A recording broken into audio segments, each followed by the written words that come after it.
Hi, this is Derek Davis, and today I want to talk about a dear friend of mine, Hazel Armbrister. She was not only a friend of mine, but she was a friend to history in Pompano and throughout Broward County.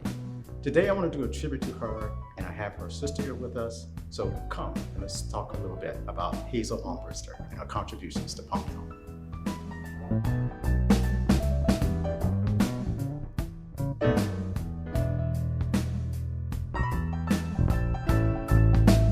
Welcome again. And today I said I wanted to talk about a dear friend of mine, Hazel Armbrister. This is her obituary. And Hazel was a great friend to me. And when I think of Hazel, I often think of both a mountain and a hurricane at the same time.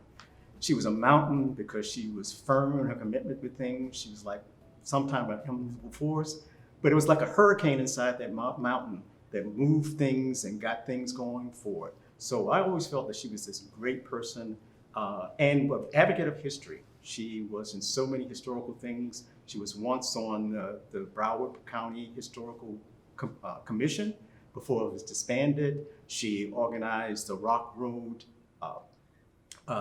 Historical Society that did many great things, and she helped get the Illy Museum. But she was just this great advocate of history and this great person to know. And today what I wanted to do is I brought her sister, Mrs. Reverend Marguerite Luster, to talk a little bit about Hazel and some of the things she remembered about her, and even go into a little bit about where did Hazel get this type of attitude about life. So Ms. Luster, or Reverend Luster, can you tell us a little bit about what you want the community to remember about Hazel? Well, the most I remember about her is she was my big sister, first and foremost. Mm-hmm. She was one of the ones that was instrumental in different things that happened in our childhood. We grew up in North Florida, a small Jim Crow town called Perry, Florida, where we was always taught that we must reach higher than where we were.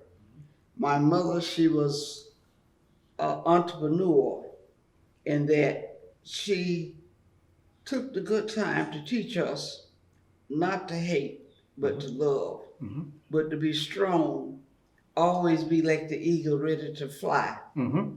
One thing I would tell you about my mother, and this is, she opened a nursery so that the children could have somewhere to go that was the teacher's children.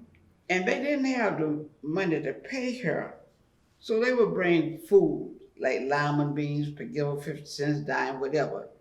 Hazel, by that time, was about 8 or 9 years of age.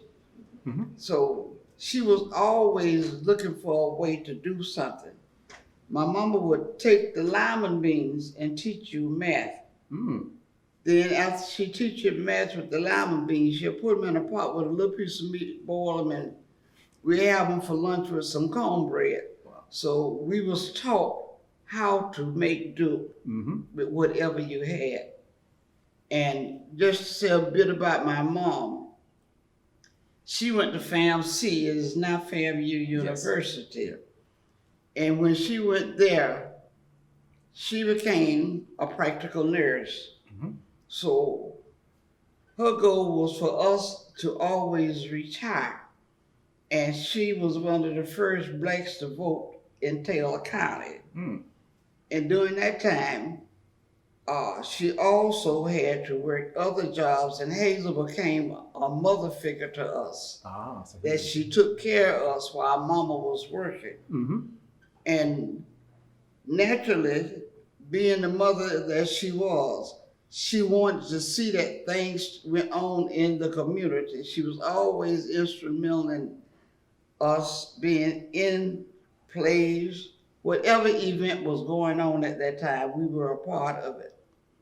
And as she grew, I remember she left home, she got married, and I was a young girl.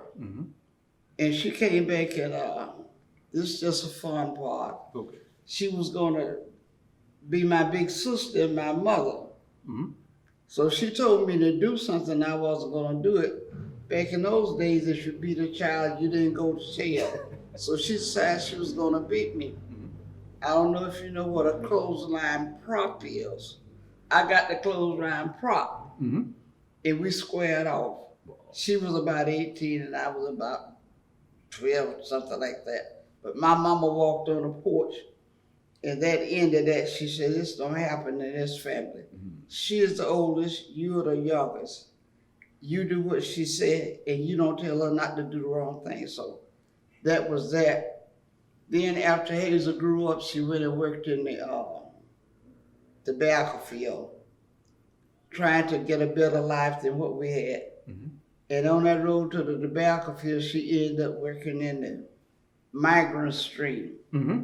And when she worked in the migrant stream, she, Barbara Beasley, Bill Clark, and Ernestine, a lot of them, they helped to start the migrant program right here in Broward County. And what they did was, they went to Tallahassee, and they also went up to Washington and different places where they needed to go get the information. So then they started the NEA. And then along came Zebedee Wright and the Graffin Wright and all of those.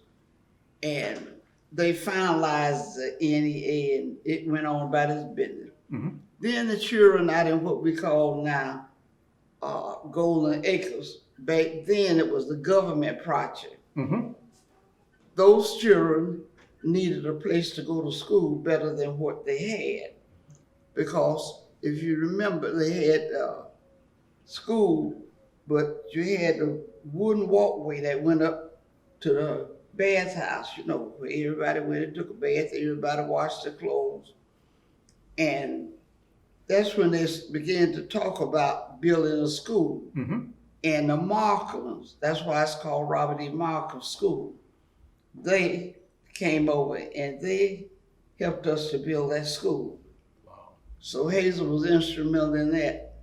Then Junior McNeil, they don't talk much about him, and Valerie Smith, they came down from Washington. And then Sid, that was married to Dot Jones, he came in and he wrote the grant for what we now call the CRA.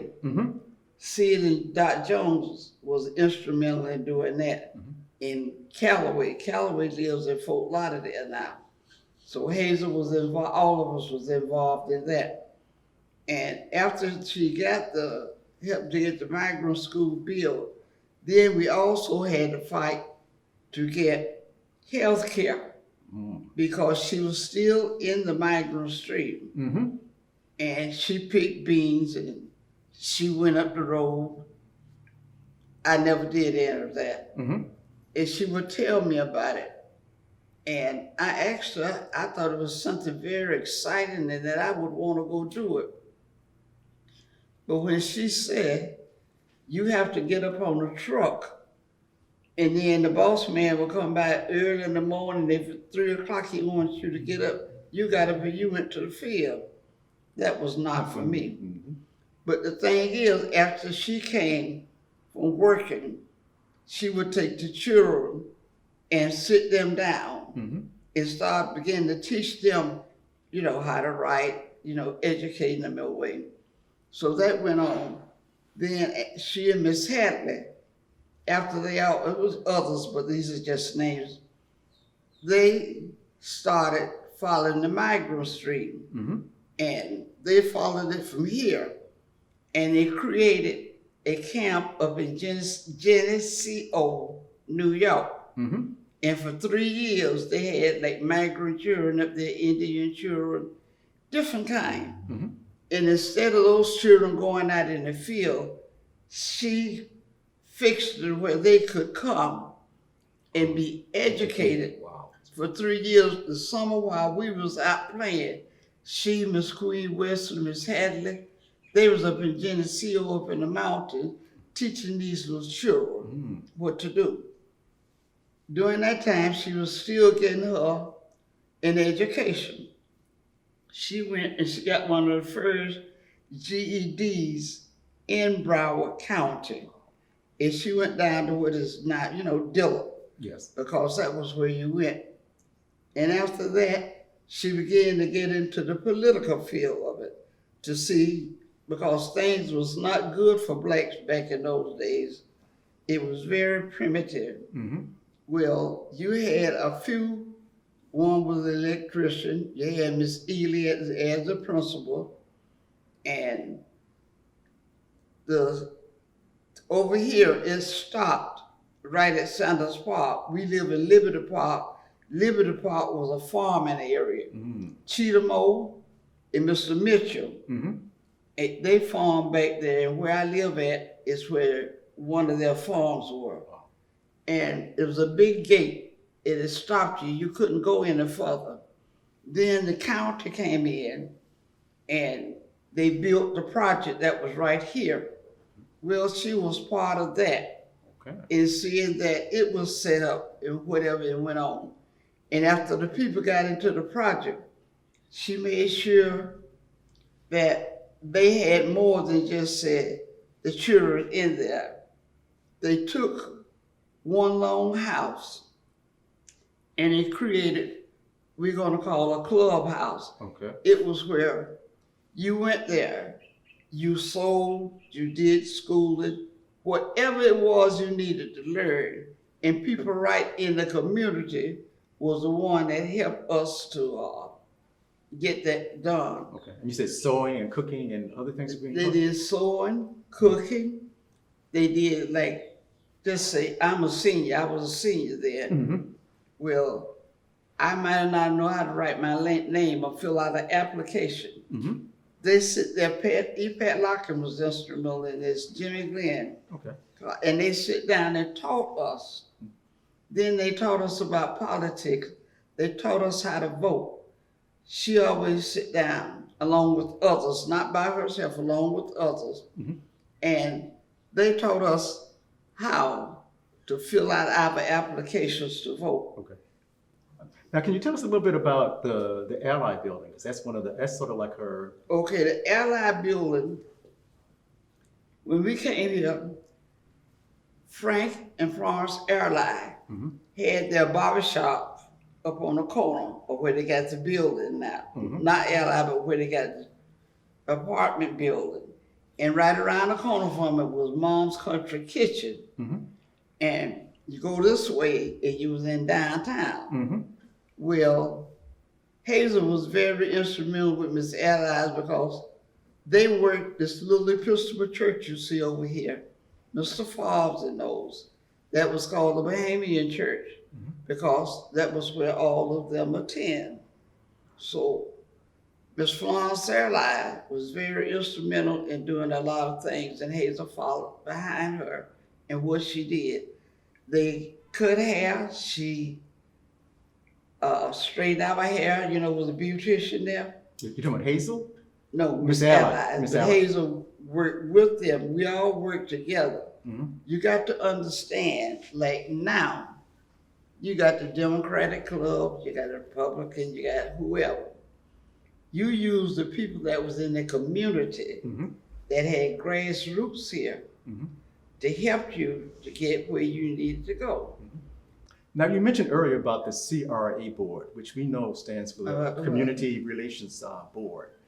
First of all, tell us what did the CRA board do, and then tell us a little bit about your experience in it. Back in the day, it was created primarily for the Northwest areas so that we could come out of the slum and blight areas. That's what it really was intended to be. Mm-hmm. While I was sitting on the CRA board, the city fathers decided that they was going to, take Campbellville Road, remodel it, do whatsoever. So Hazel, knowing the significance of the Allied building and what it had stood for, and everything else was torn her up, she came and she asked us for the building. Well, the member sitting on the board with me told her, we don't know what you want that raggedy building for. She says, you knew the history, you would too. So she fought around for maybe about five years and better. Finally, Chris Brown and Kim Brishmeyer, they agreed along with, I cannot think of his name, he was off of the beach and he was married at that time. But anyway, they gave her the okay for the building. Mm-hmm.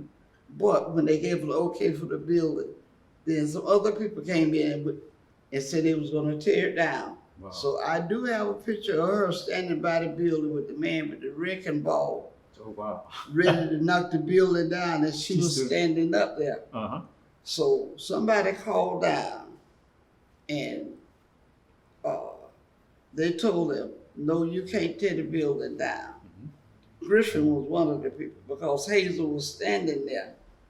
And I told him, I know they had better sense than to kill my sister.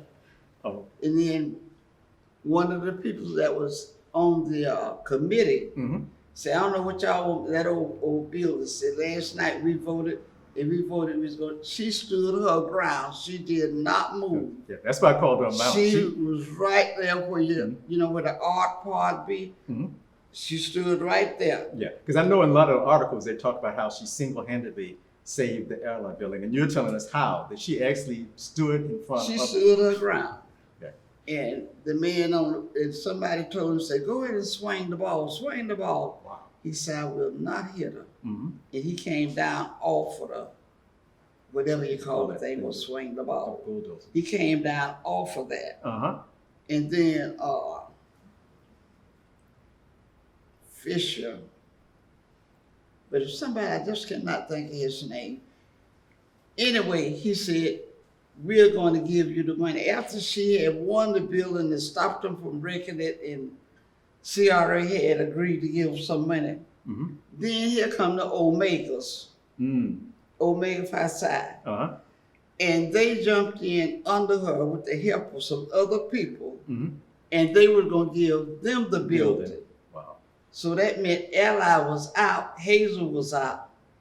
So they go, these people gonna come in after she won and done fought and laid the groundwork, and they were gonna take the building. But her sister was still sitting on CRA board.